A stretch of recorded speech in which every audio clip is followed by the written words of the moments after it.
अस्सलाम वालेकुम जी। Next topic है जी warp tension Jones.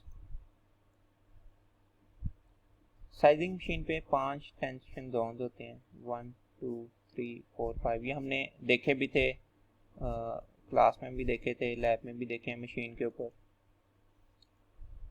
The warp sheet is under a lot of tensions during sizing. It affects the elongation and stretch of the yarn. Also, the tension should be comparable with the tensile strength of yarn to avoid excessive breakages during sizing. तो warp sheet जो है वो during sizing उस पर कई तरह की tension लग रही होती है, ठीक है। वो टेंशन इसकी इलोंगेशन और स्ट्रेच पे असरअंदाज होती है, जिसकी वजह से जो टेंसाइल स्ट्रेंथ है धागे की उसके ऊपर असर पड़ता है। तो बहुत ज़्यादा उसके ऊपर असर ना पड़े, यार्न की स्ट्रेंथ के ऊपर ज़्यादा स्ट्रेच या इलोंगेशन ना आए उसके ऊपर, तो इसको अवॉइड करने के लिए इसकी वजह से क्या होगा, एक्सेसिव ब्रेकेजेस होंगी साइजिंग के दौरान, ठीक है। जब यार्न की जो टेंसाइल स्ट्रेंथ है, ठीक है, वो एक bearable amount of strength bear कर सकता है, उससे ज़्यादा स्ट्रेच उसके ऊपर अप्लाई होगी तो यार्न ब्रेकेजेस के चांसेस होंगे। तो इसको अवॉइड करने के लिए हम यार्न के ऊपर टेंशंस कैलकुलेट करते हैं कि किस जोन के अंदर कितनी टेंशन लग रही है और कितनी होनी चाहिए, ठीक है। इसके लिए जो वेनिंगर है उन्होंने मशीन को 6 हिस्सों में डिवाइड कर दिया है, ठीक है, जिनको टेंशन जोन्स कहते हैं, ठीक है। Let off zone, inlet zone, wet zone, dry section, winding zone और प्रेसिंग जोन। ये कहाँ से स्टार्ट होके कहाँ तक होते हैं ये डिटेल्स लिखी गई हैं और ये आपको क्लास में भी बताई गई थी, ठीक है। Let off zone first warping beam से, ठीक है जी, drag roller of size box तक होता है। इसी तरह pressing zone tension by pressing roller, pressing trolleys to the beam, ये छठा जोन होता है हमारा, ठीक है। तो अगर यहाँ पे देखें, पहला वार्पिंग बीम से लेके ड्रैग रोलर तक है, देन यहाँ पे प्रेसिंग ट्रॉली है, छठा उसका है, और वाइंडिंग जोन में जो टेंशन दी जाती है वो वाइंडिंग टेंशन होती है, ठीक है। अच्छा, कैलकुलेट कैसे करते हैं वो देखते हैं। The maximum tension a warp sheet can withstand depends on the linear weight of the warp sheet, कि एक वार्प शीट मैक्सिमम कितनी टेंशन बियर कर सकती है किस चीज़ पर डिपेंड करता है, उसके लीनियर वेट के ऊपर, ठीक है। लीनियर वेट क्या चीज़ है वो भी देखते हैं। It is different for each zone and can be determined by the using the following relation. अब हर जोन के लिए टेंशन डिफरेंट होती है, ठीक है। किस तरह से फाइंड करते हैं जी, ये रिलेशन दिया गया है। Tension is equal to W of warp into multiplication factor. W क्या चीज है, मल्टीप्लिकेशन फैक्टर क्या चीज है, ये भी देखते हैं। W है जी weight of warp, where the W warp is the linear weight of warp sheet in terms of gram per metre, ठीक है। ये लीनियर वेट है इन terms of gram per metre, यानी कि 1 मीटर का वार्प शीट जो साइज हो रही है उसके 1 मीटर का ग्राम्स के अंदर कितना वजन होगा, ठीक है। And can be calculated by the relation. Wait of warp किस तरह से कैलकुलेट कर सकते हैं, टोटल एंड्स साइजिंग के ऊपर कितने यूज कर रहे हैं हम किसी भी शीट के जिसको साइज करना है, into 1.0936 conversion factor divide by 840 into yarn count, ठीक है, एंड होल इंटू 453.6, 453.6 से इसलिए मल्टीप्लाई किया है क्योंकि ये फार्मूले से हमारे पास पाउंड्स में आंसर आता है और उसको ग्राम्स में करने के लिए 453.6 से मल्टीप्लाई किया है, क्योंकि 1 pound is equal to 453.6 grams. तो इस तरह से हमारे पास वार्प का वजन आ जाएगा इन ग्राम्स पर मीटर, ठीक है। ये 1.0936 है, यहाँ पे लेंथ 1 मीटर ली गई है। तो इस तरह से हम वार्प का वेट फाइंड कर लेंगे और उसको मल्टीप्लिकेशन फैक्टर से मल्टीप्लाई करेंगे। अब वो क्या चीज़ होती है वो देखते हैं हम नेक्स्ट स्लाइड में। The multiplication factor for different zones is given below. अब हर जोन के लिए जो 6 जोन्स हैं एक फैक्टर दिया है मशीन मैन्युफैक्चरर ने कि इसके साथ आप मल्टीप्लाई करेंगे तो आपकी इस जोन की टेंशन आ जाएगी। मतलब लेट ऑफ जोन की 5 से 7 है फैक्टर, 5 ले लें, 6 ले लें या 7 ले लें। इनलेट का 3 या 4, वेट स्प्लिटिंग का FWS से डिनोट करते हैं, ठीक है। इसको 3.5 से मल्टीप्लाई करेंगे।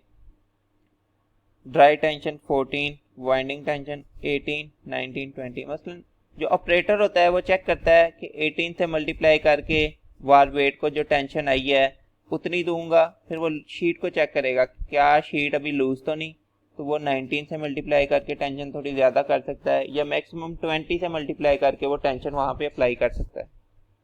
तो इस तरह से टेंशन मुख्तलिफ जोन्स में सेट की जाती है, ठीक है जी। किसी भी जोन की आप निकालनी है, उस जोन के मल्टीप्लिकेशन फैक्टर से वार्प के वेट को मल्टीप्लाई कर देंगे। ये एक एग्जांपल से क्लियर होगा। ये 4.1 एग्जांपल है बुक की, ठीक है, फैब्रिक मैन्युफैक्चरिंग कैलकुलेशंस की। इसमें जी calculate the warp sheet tension in different zones of sizing machine for the quality 21, 16, 108, 28, 60, 63 inch. उन्होंने कहा है कि वार्प शीट टेंशन फाइंड करनी है डिफरेंट जोन्स में। कितने जोन्स हैं? 6 जोन। 6 जोन्स की टेंशन फाइंड करनी है, ठीक है, इस क्वालिटी की। तो सबसे पहले क्या करेंगे, we know that the warp tension is dependent on the linear weight of the warp sheet. सबसे पहले हमें पता है कि वार्प टेंशन जो है वो उसके लीनियर वेट के ऊपर डिपेंड करती है, इसीलिए हम उसका लीनियर वेट सबसे पहले फाइंड करेंगे, ठीक है। लीनियर वेट फाइंड करने का फार्मूला क्या होता है जी? Weight of warp total ends into 1.0936 divide by 840 into yarn count और मल्टीप्लाई करेंगे 453.6 से। टोटल एंड्स कितने हैं? Ends per inch into fabric weight, ये टोटल एंड्स आ जाएंगे 128 ज़रब 63, ठीक है जी। ये वैसे ही कांस्टेंट 840 भी वैसे ही, और वार्प काउंट कितना है? 21 वार्प काउंट यहाँ पे ले लेंगे। इस सारे को मल्टीप्लाई करेंगे, हमारे पास वेट ऑफ वार्प आ जाएगा जी 226.77 ग्राम्स पर मीटर। इस क्वालिटी के 1 मीटर शीट का वजन 226.77 ग्राम है, ठीक है। ये हमने लीनियर वेट फाइंड कर लिया, इसको लीनियर वेट कहते हैं क्योंकि ये 1 मीटर का वेट है। Now the tension of different zone is calculated as, अब बाकी जोन्स की टेंशन हम कैलकुलेट करेंगे, ठीक है। फार्मूला क्या है? Multiplication factor into weight of warp sheet. First zone let off tension FL इसको कहते हैं। मल्टीप्लिकेशन फैक्टर इसका हम क्या लेंगे जी 6 इंटू वेट ऑफ वार्प 226.77, 1360 इसकी टेंशन आएगी। 6 क्यों लिया? सेंटर पॉइंट ले लिया। 5 भी ले सकते हैं, 6 भी, 7 भी, कोई भी मैं ले सकता हूँ, ठीक है। तो मैंने 6 ले लिया इसमें मल्टीप्लिकेशन फैक्टर, ठीक है जी। तो इसकी टेंशन आ गई मेरे पास 1360 grams per metre. Second zone inlet zone, constant क्या है इसका? 3 या 4, मैं 3 ले लेता हूँ। इसको 226.77 से मल्टीप्लाई किया, इसकी टेंशन आ गई 680 ग्राम पर मीटर। थर्ड है जी वेट स्प्लिटिंग जोन, कांस्टेंट क्या है इसका? 3.5 टेबल में गिवन है, ये याद कर लेने हमने। 226.77 से मल्टीप्लाई किया तो इसकी टेंशन इतनी आ जाएगी। अब जैसे ही क्वालिटी डिफरेंट होती है, टोटल एंड्स उसमें चेंज होते हैं, यार्न काउंट चेंज होता है, तो हमारे पास वेट ऑफ वार्प चेंज हो जाता है। जब वेट ऑफ वार्प चेंज होगा तो हमारे पास हर जोन की टेंशन वेरी कर जाएगी। इस तरह dry tension 14 into weight of warp, ये इसका कांस्टेंट 14 है। देन वाइंडिंग टेंशन, इसका कांस्टेंट 18, 19, 20 कोई भी ले सकता हूँ, मैं 18 ले रहा हूँ। देन लास्ट में है जी प्रेसिंग टेंशन, ठीक है, FP 16 है कांस्टेंट या multiplication factor. 16 into weight of warp 226.77, तो ये इसकी ग्राम्स में टेंशन आ जाएगी। तो हर जोन की आप देखें टेंशन वेरी कर रही है।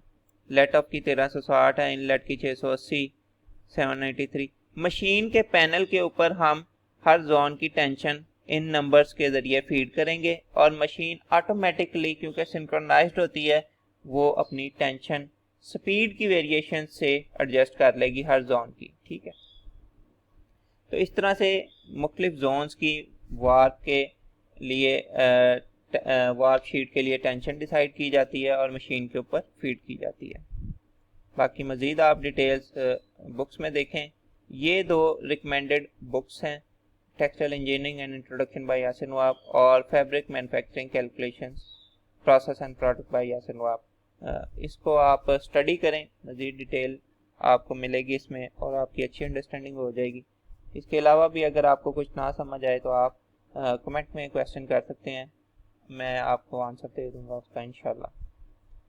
ओके जी, thank you very much for your time. See you in next class. अल्लाह हाफिज़।